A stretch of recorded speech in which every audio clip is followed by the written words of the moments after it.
தமிழன் எழுத்திலும் ஆயுதம் உண்டு, அதுவே தமிழாயுதம்.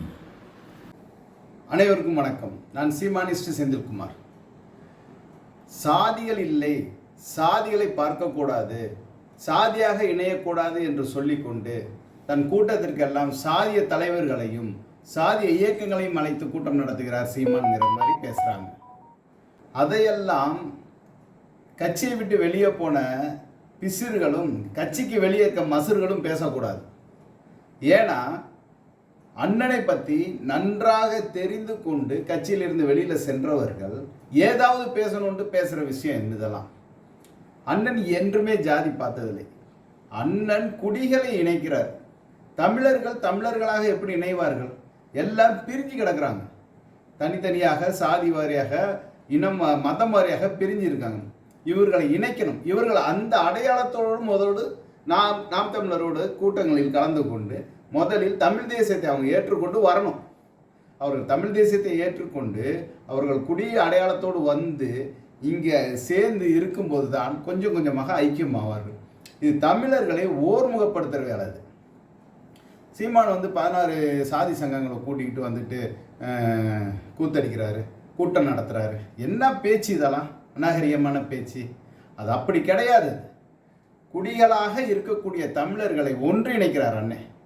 நாம் தமிழர் அப்படின்ட்டு ஒரே கொடையின் கீழே கொண்டு வர அண்ணே முயற்சிக்கிறார். அதுக்கு எல்லா குடித்தலைவர்களும் ஒத்துழைப்பு தராங்க, ஒற்றுமையாக வர்றாங்க.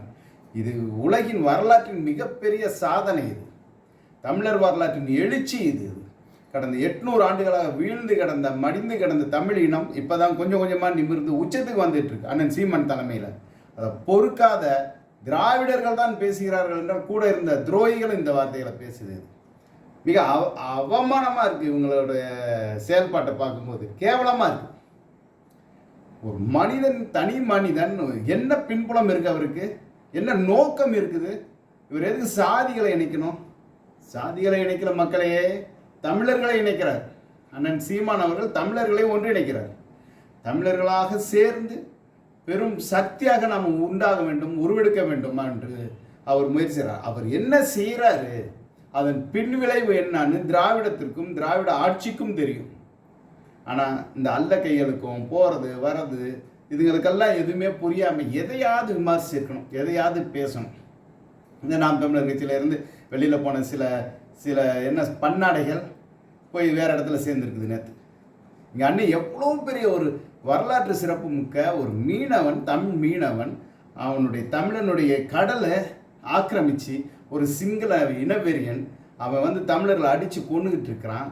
இதெல்லாம் முன்னெடுக்காத இந்த திராவிடத்தோடையும் திராவிடத்திற்கு அடிவருடிகளாக இருக்கிறவர்களோடு சேர்ந்து கொண்டு அண்ணனை விமர்சிப்பது என்பது இந்த ஈனப்பிறவிகள்.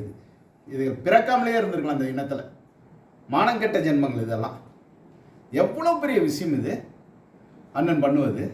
தமிழர்களை ஒன்றிணைக்கிறது இது சாதாரண விஷயமா? அவன் சாதியாக பிரிஞ்சு கிடக்கிறாங்க, மதமாக பிரிஞ்சு கிடக்கிறாங்க. இவர்களை ஒன்றிணைச்சு ஒவ்வொரு வரிசையில் அமர வச்சு ஒரே மேடையில் ஏற்றி ஒருத்தருக்கு ஒருத்தர் நட்பையும் அன்பையும் உறவையும் பாராட்டி கொண்டு அவர்களை இருக்கிறத பார்க்கும்போது எவ்வளோ ஆனந்தமாக இருக்குது. ஒரு தமிழனாக எனக்கு பெருமையாக இருக்குது, ஆனந்தமாக இருக்குது. நான் என் அண்ணன் சீமானோட நிற்பதுங்கிறது எனக்கு பெரும் பெருமையாக இருக்குதுடா. இதெல்லாம் போய் விமர்சிச்சுக்கிட்டு கேவலமான ஜென்மங்க இதுங்கெல்லாம். சரி, அதை விடுவோம். அடுத்து தம்பி விஜய் தாவேக்கா அண்ணனோடு இருந்து அண்ணனோட பழகி என்ன அரசியல், இது எப்படிப்பட்ட அரசியல், என்ன ஏதுன்னு எல்லாம் கேட்டுக்கிட்டு இதுக்குன்னு ஒரு கொள்கையை தனியாக வகுத்துக்கிட்டு மேடையில் ஏறிட்டு பெரியார் அவர் கொள்கை தலைவர் அப்படின்னு சொல்லிவிட்டு எனக்கு கத்தலாம் தெரியும் அண்ணனை கேலி கிண்டல் பண்ணி அவமானப்படுத்தி இப்படி இன்னைக்கு கடைசியில் எங்கே வந்து நிற்கிற? நீ எங்கே வந்து நிற்கிற?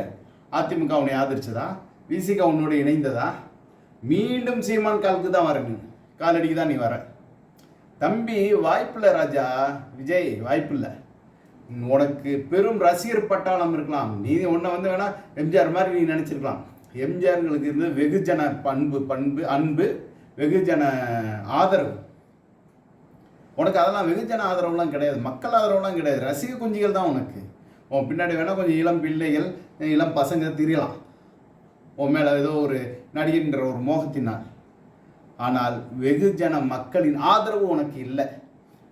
உனக்கு என்ன ஓட்டு இருக்கு? நீ தனிச்சு நின்றுவியா? தனிச்சு நின்று நீ சாதிச்சிருவியா? காட்டிடுவியா? நீனு எங்கள் அண்ணனை போல் வீரம் இருக்கா? உனக்கு துணிவு இருக்கா?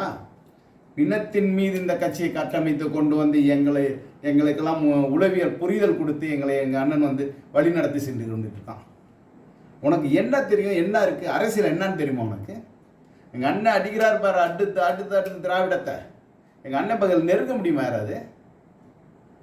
பஞ்சமர் நில மீட்பு, சாதிவாரி கணக்கெடுப்பு, மீனவருக்கான பாதுகாப்பு, இந்த என்னென்ன இருக்குது? இதெல்லாம் இந்த தமிழ் நிலத்தில் எந்த அரசியல்வாதி செய்ய முடியும்? இந்த விஷயங்கள்லாம் யாருக்கு துணிவு இருக்குது இதெல்லாம் செய்ய? அதனால் அன்னை சாதி பார்த்து பழகிறாரு, சாதி கட்சி அணைச்சிக்கிட்டு வர்றாரு, அப்படி இப்படின்னு உருட்டுறதெல்லாம் விட்டு தள்ளுங்க. திராவிடமும் என்னென்னமோ செஞ்சு போச்சு, துரோகிகளும் என்னென்னமோ பேசி பார்த்துட்டீங்க. மக்களிடத்தில் அண்ணன் சேர்ந்து கொண்டே இருக்கார், வளர்ந்து கொண்டே இருக்கார். தமிழ் குடிகளாக அண்ணனை வந்து ஒருங்கிணைத்து ஆதரித்து இணங்கி வராங்க. நாளைக்கு அது முழுக்க தமிழர்களாக மாறி, இப்பவும் தமிழர்கள் தான் அவங்க.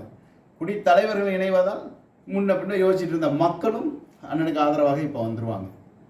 வரும் 26 அண்ணனின் ஆட்டம் வேற மாதிரி தான்.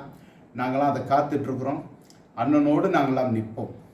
நன்றி, வணக்கம்.